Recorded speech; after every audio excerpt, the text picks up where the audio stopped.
बिस्मिल्लाहिर्रहमानिर्रहीम। सामईन कराम, आज का उन्वान नेक औलाद के हुसूल के हवाले से है।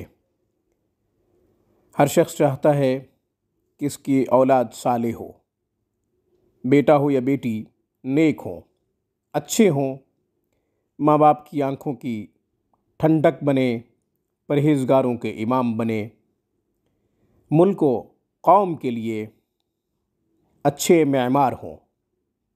ये हर शख्स की तमन्ना होती है, होनी भी चाहिए। इसके लिए हम एक खूबसूरत अमल बता रहे हैं।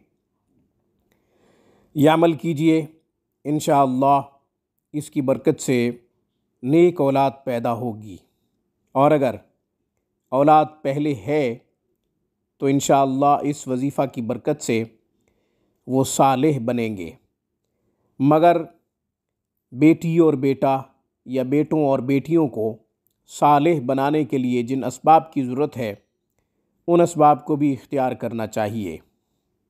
दीनी माहौल, अल्लाह वालों की सोहबत, तालीम व तरबियत का खूब इंतज़ाम व इंसराम होना चाहिए।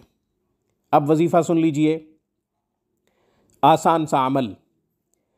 जब हम वजीफ़ा पढ़ते हैं, पढ़ते हुए जो नीयत करते हैं, अल्लाह वैसा फल और नतीजा अता फ़रमाते हैं। तमाम वज़ाइफ़ के बेशुमार फ़वाइद होते हैं। जिस फ़ायदे को ज़हन में रखते हैं वही फ़ायदा हासिल होता है। सुबह शाम ये वजीफ़ा करना है।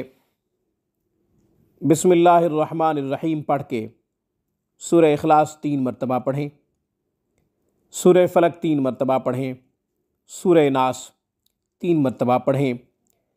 अव्वल आखिर 3 दफ़ा दुरूद शरीफ पढ़ना ना भूलें।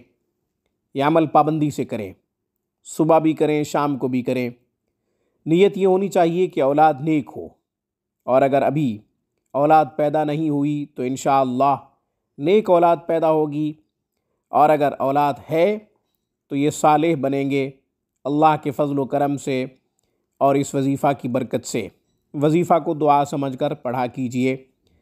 आज की खूबसूरत वीडियो में बस इतना ही। अक़ूलु क़ौली हाज़ा व अस्तग़फ़िरुल्लाह व आख़िरु दावाना अनिल हम्दुलिल्लाहि रब्बिल आलमीन।